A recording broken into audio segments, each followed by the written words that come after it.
ವೀಕ್ಷಕರ, ಚಿತ್ರದುರ್ಗ ಜಿಲ್ಲೆ ಚಳ್ಳಕೆರೆ ತಾಲೂಕಿನ ತಳಕು ಮತ್ತು ನಾಯಕನಹಟ್ಟಿ ಹೋಬಳಿಗಳ ಒಳ ಮೀಸಲಾತಿ ಹೋರಾಟ ಸಮಿತಿಯಿಂದ ಬೃಹತ್ ಪಾದಯಾತ್ರೆ ನಡೆಸಿದರು. ಪರಿಶಿಷ್ಟ ಜಾತಿಗಳಿಗೆ ಸಂಬಂಧಿಸಿದ ಸದಾಶಿವ ಆಯೋಗದ ವರದಿಯನ್ನು ಶೀಘ್ರ ಅನುಷ್ಠಾನಗೊಳಿಸುವಂತೆ ಒತ್ತಾಯಿಸಿ ತಳಕು ಮತ್ತು ನಾಯಕನಹಟ್ಟಿ ಹೋಬಳಿಗಳ ಒಳ ಮೀಸಲಾತಿ ಹೋರಾಟ ಸಮಿತಿ ವತಿಯಿಂದ ಬೃಹತ್ ಪಾದಯಾತ್ರೆ ಹಮ್ಮಿಕೊಳ್ಳಲಾಗಿದ್ದು, ನಾಯಕನಹಟ್ಟಿ ಪಟ್ಟಣದಲ್ಲಿ ಪಂಚಾಯಿತಿ ಅಧ್ಯಕ್ಷರಾದ ಮಂಜುಳಾ ಶ್ರೀಕಾಂತ್ ರವರು ಪಾದಯಾತ್ರೆಗೆ ಚಾಲನೆ ನೀಡಿದರು. ಚಳ್ಳಕೆರೆ ತಾಲೂಕು ಗರಣಿ ಕ್ರಾಸ್ನಿಂದ ತಳಕು ಮೂಲಕ ಚಳ್ಳಕೆರೆ ತಾಲೂಕು ಕಚೇರಿಯವರೆಗೆ ಪಾದಯಾತ್ರೆ ನಡೆಸಿ ಕಳೆದ 3.5 ದಶಕಗಳಿಂದ ದಕ್ಷಿಣ ಭಾರತದ ಮಾದಿಗ ಮತ್ತು ಮಾದಿಗ ಸಂಬಂಧಿಸಿದ ಉಪಜಾತಿಗಳು ಒಳ ಮೀಸಲಾತಿಗಾಗಿ 35 ವರ್ಷಗಳ ನಿರಂತರವಾಗಿ ವಿವಿಧ ರೀತಿಯಲ್ಲಿ ಹೋರಾಟಗಳನ್ನು ಮಾಡುತ್ತಾ ಬಂದಿದ್ದಾರೆ.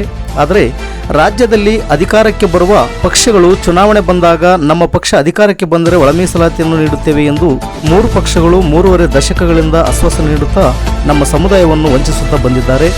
ಕಳೆದ ಆಗಸ್ಟ್ 1ನೇ ತಾರೀಕಿನಂದು ಘನಸರ್ವೋಚ್ಚ ನ್ಯಾಯಾಲಯವು ಒಳ ಮೀಸಲಾತಿ ಸಮರ್ಪಕವಾಗಿದೆ ಎಂದು ಐತಿಹಾಸಿಕ ತೀರ್ಪು ನೀಡಿದ್ದು, ರಾಜ್ಯ ಸರ್ಕಾರವು ಅದನ್ನು ಜಾರಿಗೊಳಿಸದೆ ಮೀನಾಮೀಷ ಎಣಿಸುತ್ತಿರುವುದು ಖಂಡನೀಯ. ಸರ್ಕಾರವು ಶೀಘ್ರ ಒಳ ಮೀಸಲಾತಿಯನ್ನು ಜಾರಿಗೊಳಿಸಬೇಕೆಂದು ನಿವೃತ್ತ ತಹಸೀಲ್ದಾರ್ ಮಲ್ಲಿಕಾರ್ಜುನರವರು ಕಿಡಿಕಾರಿದರು.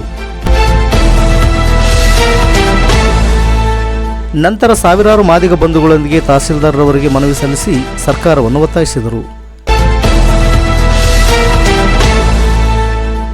ಪಾದಯಾತ್ರೆಯಲ್ಲಿ ಮುಖಂಡರಾದ ಡಿಒ ಮುರಾರ್ಜಿ, ಮರಿಪಾಲಯ್ಯ, ಮಾರಪ್ಪ, ಪಾಪಣ್ಣ, ಗ್ರಾಮ ಪಂಚಾಯಿತಿ ಮಾಜಿ ಅಧ್ಯಕ್ಷ ಶಂಕರಸ್ವಾಮಿ, ಹನುಮಂತು, ಮಂಜುನಾಥ್, ಚೌಡಪ್ಪ, ಬಸವರಾಜ್, ಮಲ್ಲಿಕಾರ್ಜುನ್, ವಿಜಯಕುಮಾರ್, ಶಿವಮೂರ್ತಿ, ಮಂಜಣ್ಣ, ಬಸವರಾಜ್, ರೇವಣ್ಣ, ನಾಗರಾಜ್, ಶಿವದತ್ತ, ಮೋಹನ್ ಕುಮಾರ್, ಚೆನ್ನಗನಹಳ್ಳಿ ಮಲ್ಲೇಶ್ ಹಾಗೂ ಮಹಿಳೆಯರು ಸೇರಿದಂತೆ ಇತರರು ಉಪಸ್ಥಿತರಿದ್ದರು. ಜಿಲ್ಲಾ ವರದಿಗಾರರು ಅಜ್ಜೇರಿ ತಿಪ್ಪೇಸ್ವಾಮಿ. ಇದು ಗರುಡ ನ್ಯೂಸ್. ನಾನು ಮಲ್ಲೇಶ್ ಕಮತೂರು.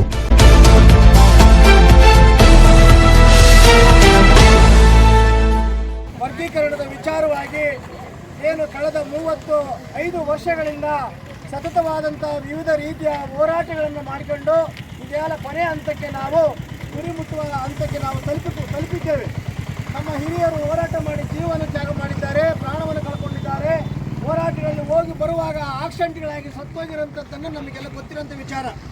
ಈಗಾಗಲೇ ಸುಪ್ರೀಂ ಕೋರ್ಟು ಆಗಸ್ಟ್ 1ನೇ ತಾರೀಕು ಸುಪ್ರೀಂ ಕೋರ್ಟ್ ಮಹತ್ವವಾಗಿರ್ತಕ್ಕಂಥ ಐತಿಹಾಸಿಕವಾಗಿರ್ತಕ್ಕಂಥ ಒಂದು ತೀರ್ಪು ಕೊಟ್ಟಿದೆ.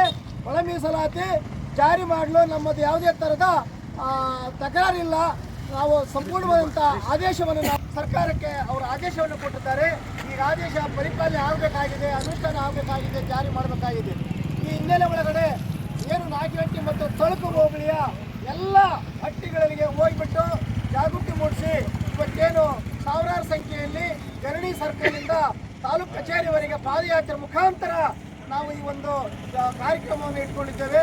ಇದು ರಾಜ್ಯಪಾಲರಿಗೆ ಮತ್ತು ಮುಖ್ಯಮಂತ್ರಿಗಳಿಗೆ ಒಂದು ಮನವಿಯನ್ನು ಸಾಹಿತ್ಯದ ಮುಖಾಂತರ ಕೊಡಬೇಕಾಗಿದೆ. ಆ ಹಿನ್ನೆಲೆಯಲ್ಲಿ ಇವತ್ತೇನು ಈ ಒಂದು ನಾಯಕನಹಟ್ಟಿ ಪಟ್ಟಣದ ಮಧ್ಯಭಾಗದಲ್ಲಿ ಇವತ್ತು ಡಾಕ್ಟರ್ ಬಿ.ಆರ್. ಅಂಬೇಡ್ಕರ್ ಅವರ ಭಾವಚಿತ್ರಕ್ಕೆ ಒಂದು ಹೂವಿನ ಹಾರವನ್ನು ಹಾಕೋದ್ರ ಮುಖಾಂತರ ಇವತ್ತು ನಾವು ಚಾಲನೆ ಕೊಡ್ತಾ ಇದ್ದೇವೆ.